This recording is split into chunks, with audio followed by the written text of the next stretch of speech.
पाकिस्तान द्वारा एक बार फिर से जम्मू कश्मीर की एलओसी पर सीज फायर का उल्लंघन किया गया। एक बार फिर से पाकिस्तान की वजह से भारत के मासूम नागरिकों की जान चली गई। आखिर पाकिस्तान चाहता क्या है? क्या पाकिस्तान सीधा सीधा जंग को निमंत्रण दे रहा है? पाकिस्तान का यह हमला सिर्फ और सिर्फ आम नागरिकों पर नहीं था, बल्कि धार्मिक स्थल गुरुद्वारा साहिब पर भी था, जहां पर रोज मानवता की भलाई के लिए अरदास की जाती है। वहां गुरुद्वारा साहिब को भी पाकिस्तान के सैनिकों द्वारा निशाना बनाया गया, जिसमें 4 लोगों की मौत हो गई। पाकिस्तान द्वारा किए गए इस कायराना हमले में भारत के कई मासूमों ने अपनी जान गंवा दी। कई लोग अभी भी जिंदगी और मौत के बीच की जंग लड़ रही हैं। कई देश के वीर सपूतों ने इस हमले में अपने प्राणों की आहुति दी।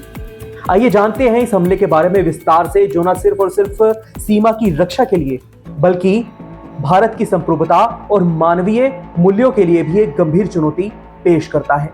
जम्मू कश्मीर की सीमाएं एक बार फिर से गोलियों की आवाजों से गूंज उठी।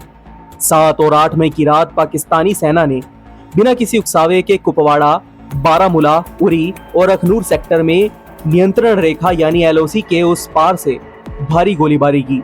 छोटे हथियारों के साथ साथ तोपों से भी हमला किया गया। इस हमले में न सिर्फ आम नागरिकों की जानें गई, बल्कि धार्मिक स्थलों तक को निशाना बनाया गया, जिसने पूरे देश में आक्रोश और शोक की लहर दौड़ा दी। न्यूज एजेंसी के मुताबिक पाकिस्तानी फायरिंग देर रात को शुरू हुई और बुधवार दोपहर करीब 2 बजे तक जारी रही। सेना के सूत्रों के अनुसार भारतीय सैनिकों ने जवाबी कार्रवाई में पाकिस्तान की कई चौकियों को नष्ट कर दिया और बड़ी संख्या में पाक सैनिकों को ढेर कर दिया। सीमा पर तनाव बढ़ता हुआ देख जम्मू संभाग के 5 जिले जम्मू, सांबा, कठुआ, पुंछ और राजौरी और कश्मीर संभाग के 3 जिले कुपवाड़ा, बारामूला और श्रीनगर पूरी तरह अलर्ट पर रखे गए हैं। पाकिस्तान की इस नापाक फायरिंग में सबसे ज्यादा नुकसान आम जनता को उठाना पड़ा। अब तक मिली जानकारी के अनुसार इस बर्बर हमले में 15 नागरिकों की मौत हो गई है, जिनमें 4 मासूम बच्चे भी शामिल हैं। इसके अलावा 57 से अधिक लोग घायल हुए हैं, जिनमें कई की हालत गंभीर बताई जा रही है। मृतकों की सूची में जिन 12 नामों की पहचान हुई है वो कुछ इस प्रकार है। मोहम्मद जैन खान 10 वर्षीय, जोया खान 12 वर्षीय, मोहम्मद अकरम 40 वर्षीय, बलविंदर कौर उर्फ रूबी कौर 33 वर्षीय, अमरीक सिंह 55 वर्षीय, मोहम्मद इकबाल 45 वर्षीय, रंजीत सिंह 48 वर्षीय, अमरजीत सिंह 47 वर्षीय, शकीला बी 40 वर्षीय, मरियम खातून 7 वर्षीय, विहान भार्गव 13 वर्षीय और मोहम्मद रफी 40 वर्षीय। इनके अलावा कई घायल अब भी अस्पताल में जीवन और मृत्यु के बीच झूल रहे हैं। सबसे दुखद पहलू यह रहा कि पाकिस्तान ने धार्मिक स्थलों तक को नहीं बख्शा। पुंछ जिले में नियंत्रण रेखा के पास स्थित पवित्र श्री गुरु सिंह सभा गुरुद्वारा पर भी तोपों से हमला किया गया। इस पवित्र स्थान पर रोजाना लोगों की भलाई के लिए अरदास होती थी, लेकिन पाकिस्तानी सेना की अमानवीयता ने यहां तक को निशाना बना डाला।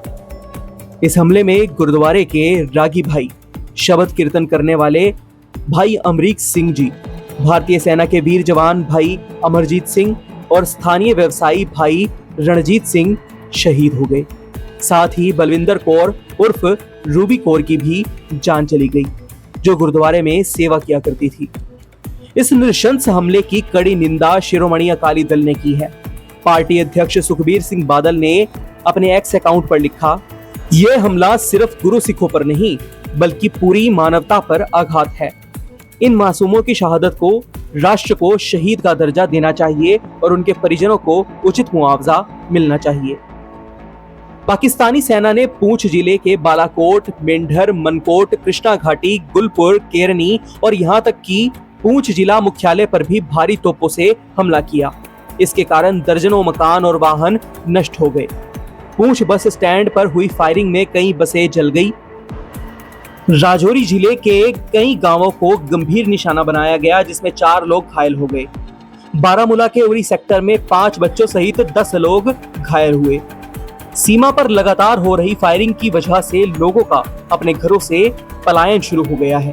पूंछ, राजौरी और उरी सेक्टर के गांवों से लोग जम्मू की ओर जा रहे हैं।